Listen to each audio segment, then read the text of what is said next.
Hello friend, how are you all? Welcome back my channel. Class 6 history NCERT की book चल रही थी। Chapter 1 to 8 already upload हो चुका है।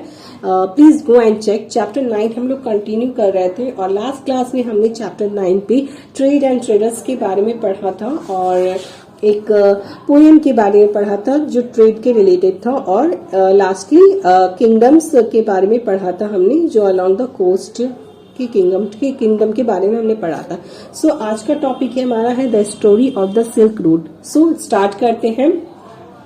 The rich glossy colours of silk as well as its smooth texture make it a highly value fabric in most societies। देखिए जो silk का कपड़ा होता है वो बहुत ज्यादा ही अच्छा होता है और बहुत ज्यादा महंगा होता है।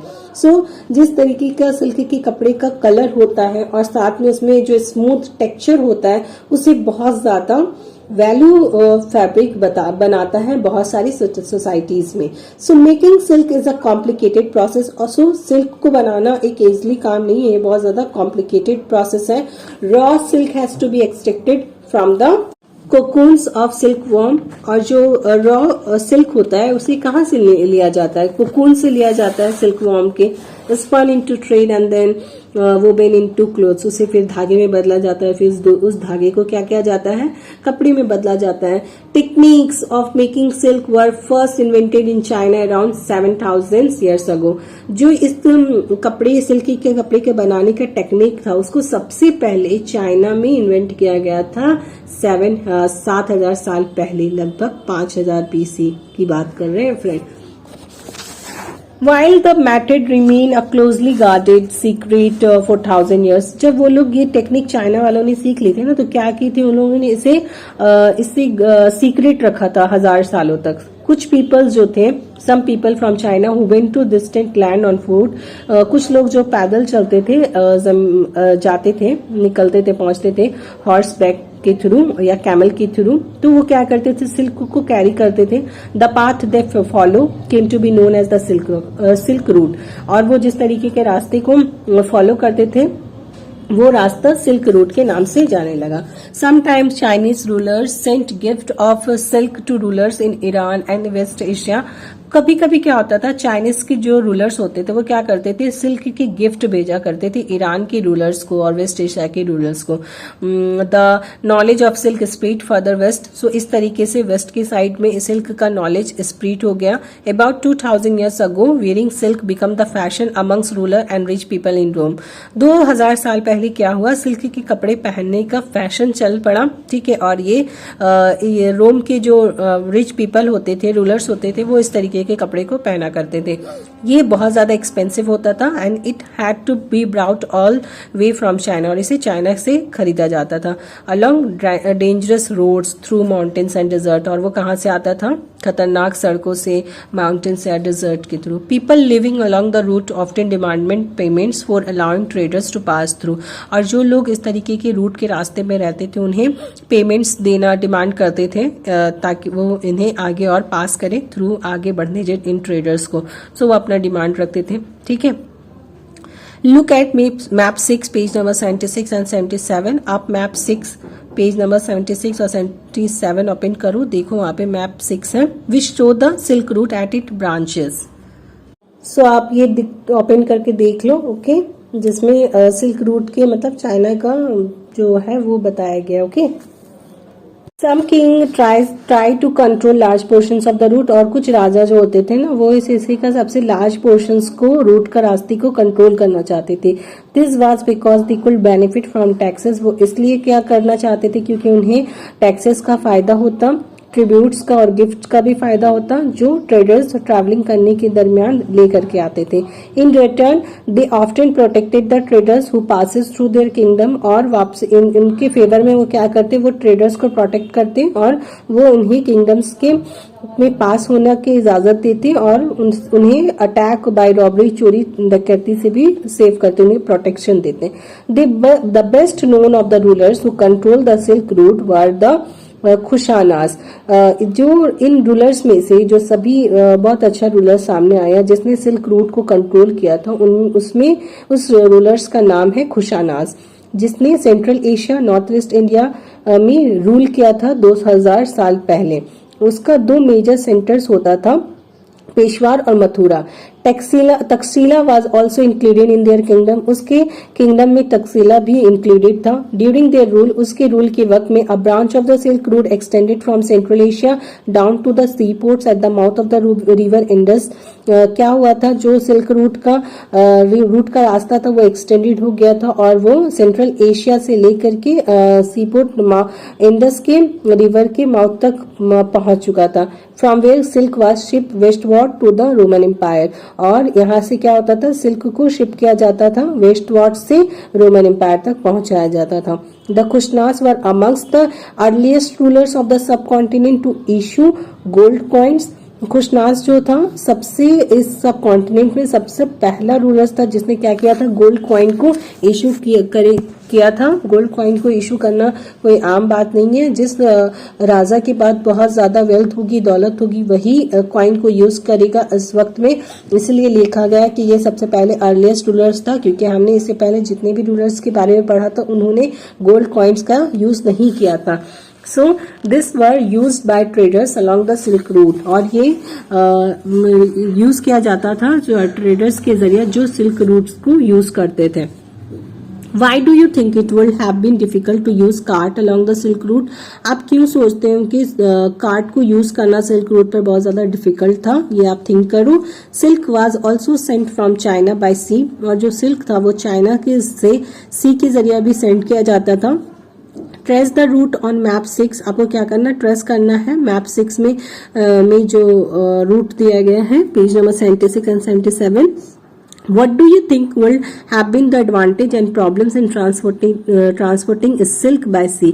आप ये क्या सोचते हो कि किस तरीके का फायदा या प्रॉब्लम हुआ होगा ट्रांसपोर्ट करने सिल्क को सी के जरिए? ये थिंक करो आप। ओके, नेक्स्ट है द स्पिरिट ऑफ बुद्धिज्म। सो उससे पहले कुछ राइट साइड में दिया हुआ है, राइट कॉलम में, a sculpture from the stupa at Sanchi. ये नीचे जो पिक्चर्स है वो एक स्कल्पचर है, स्तूपा है, सांची में मौजूद है, सांची का। Look at the tree and the empty seat below it. आपको क्या करना है, ट्री को देखना है और उसके नीचे जो सीट है, एम्प्टी है, वो खाली, आपको उसको देखना है। Sculptors carved this to indicate that the Buddha has attend enlightenment while meditating under the tree. मतलब ये क्या चीजें क्या बता रही हैं कि स्कल्प्टर ने इस चीजों को कार्व किया ये बताने के लिए कि बुद्धा को इल्म की प्राप्ति हो रही है जब वो इस तरीके की ट्री के नीचे बैठ करके मेडिटेशन करते हैं। सो कंटिन्यू करते हैं। The most famous Kushanas ruler was Kanishka. जो मोस्ट फेमस कुशनास रूलर था वो कनिष्का था, जिसने 1900 साल रूल किया, राज्य किया। ही ऑर्गेनाइज अ बुद्धिस्ट काउंसिल। उसने क्या किया, बुद्धिस्ट की काउंसिल को भी ऑर्गेनाइज किया। Where scholars meet and discuss important matter, जहां पे स्कॉलर्स मिलते थे और इंपॉर्टेंट मैटर को डिस्कस करते थे। अश्वघोषा, a poet who compose a biography of the Buddha. अश्वघोषा एक पोएट था जिसने बुद्धा की बायोग्राफी को कंपोज किया था। The Buddhacharita live in his court, और बुद्धा चरिता इस कोर्ट में रहते थे। अश्वघोषा and other Buddhist scholar now begin writing in Sanskrit. अश्वघोषा और जो अदर बुद्धिस्ट स्कॉलर थे वो संस्कृत में लिखना शुरू कर दिए थे। ठीक है, a new form of Buddhism, एक नया फॉर्म बुद्धिज्म का शुरू हुआ जो महायाना बुद्धिज्म के नाम से जाना जाता है, जो आज अब डेवलप कर चुका है। दिस हैड 2 डिस्टिंक्ट फीचर, इसकी 2 खासियत थी। अर्लियर, पहला ये कि the Buddha presence was shown in sculpture by using certain sign. मतलब बुद्धा की मौजूदगी को दिखाया गया है, प्रेजेंस को इस स्कल्पचर में एक साइन के थ्रू। फॉर इंस्टेंस, और his attainment of enlightenment was shown by sculpture of the people tree. और उसकी जो उनकी प्राप्ति हुई थी, उसे जो ज्ञान हासिल हुआ था उसको इस स्कल्पचर में शो किया गया है पीपल ट्री के through. Now statues of the Buddha were made, और बुद्धा की स्टैटू को बनाया गया है। Many of this were made इन मथुरा, और इस तरीके से बहुत सारी मथुरा में बनी हुई हैं। while other were made in Takshashila, और दूसरी तक्षशिला में बनी हुई है। The second change was a believe in Buddhist सत्तावास। दूसरा चेंज ये था कि यकीन, फेथ बोधिसत्वास पर। ठीक है, this were suppose to be person who had attain enlightenment, मतलब इस तरीके का पर्सन्स का ध्यान देना कि जो इल्म की प्राप्ति हासिल कर रहा है। ठीक है, once they attain enlightenment they could live in a complete. So इस तरीके से जो अपना एम हासिल करता है वो इस तरीके का क्या होता है, कंप्लीट उसे ज्ञान की प्राप्ति होती है, ठीक है, और उसे अटेन करना होता है इस तरीके से आइसोलेशन करके, पीसफुल मेडिटेशन के तौर पर। However instead of doing that, इस तरीके का जो भी फंक्शन होता है, they remain in the world to teach and help other people. वो क्या करते हैं, इस चीज को ध्यान रखते हैं कि उसे पूरी दुनिया को टीच करना है और दूसरों की मदद करना है। The worship of bodhisattvas become very popular.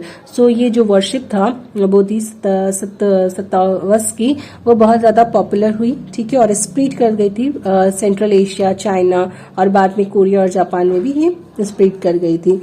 Buddhism also spread to western and southern India. Buddhism का कहाँ वेस्टर्न और सदर्न इंडिया में भी स्प्रेड किया गया, वेयर डजन्स ऑफ केव्स और hollow out of hills for monk to live in. जहाँ पे डजन्स के हिसाब से मतलब कई केव्स वगैरह बनाए गए हॉलो करके, पहाड़ों में हॉल करके, ताकि वहां पे मॉन्क रहें, ओके, लीव कर सके।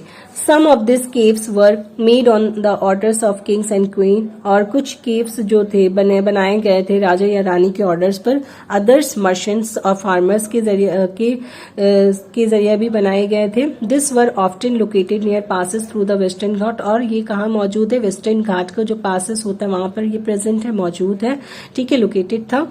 Road connecting prosperious port on the coast with cities in the Deccan ran through this passes. तो ये रोड जो ऐसे पोर्ट को या कोस्ट को कनेक्ट करता था सिटीज में, डेक्कन रेन वगैरह जो पासेस होते थे। Traders probably halted in this cave monasteries during this travel. जब वो ट्रेवल करते थे तो वो इस तरीके से केव में, मोनास्ट्रीज की केव में मतलब ठहरते थे। Buddhism also spread south east word. Buddhism south east word की तरफ भी फैला, श्रीलंका, म्यांमार, थाईलैंड और अदर साउथ ईस्ट एशिया, साथ में इंडोनेशिया भी शामिल था, इतनी सारी जगहों में ये फैला, ठीक है। The older form of Buddhism, जो बुद्धिज्म का ओल्डर फॉर्म था, नोन एज थेरावादा बुद्धिज्म, वो थेरावादा बुद्धिज्म के नाम से जाने लगा, जो बहुत ज्यादा पॉपुलर था इस एरिया में। आपको 100 पेज को एक बार फिर से पढ़ना है। Can you think of how Buddhism spread to this land. और आप सोचो किस तरीके से बुद्धिज्म स्प्रेड किया है, क्योंकि हम ऑलरेडी बुद्धिज्म के बारे में पढ़ चुके हैं, बुद्धा के बारे में पढ़ चुके हैं प्रीवियस चैप्टर में। सो यहाँ एक कॉलम है, आप इसे देख लो। बिलो लेफ्ट जो पिक्चर्स दिए गए, डायग्राम दिए गया है, ठीक है, बुद्धा की, ठीक है। तो एक इमेज है बुद्धा का जो from Mathura, image of the Buddha from Mathura. ये जो लेफ्ट साइड में दिया हुआ है ये इमेज मथुरा का है, ठीक है। राइट साइड में जो दिया गया है वो of the image Buddha from Takshashila, ये तक्षशिला के बुद्ध का इमेज है। Look at this and note the similarities and the differences that you may find. आपको क्या करना है, दोनों को देखना है और इन दोनों के दरमियान की सिमिलरिटी क्या इनमें मतलब मिलता है और क्या नहीं है, क्या डिफरेंसेस है, आपको वो देखना है, ठीक है। सो और यहाँ पे एक पिक्चर्स है जो केव है, एक गुफा है कार्ली महाराष्ट्र में, ओके। सो फ्रेंड, आज के लिए इतना ही। होप आपको मेरी लेक्चर समझ में आ रही होगी। अगर ये आपके लिए हेल्पफुल है और आप मेरी बताई हुई चीजों को समझ पा रहे हो तो प्लीज चैनल को सब्सक्राइब कर दो, लाइक कर दें, शेयर कर दें। Thank you.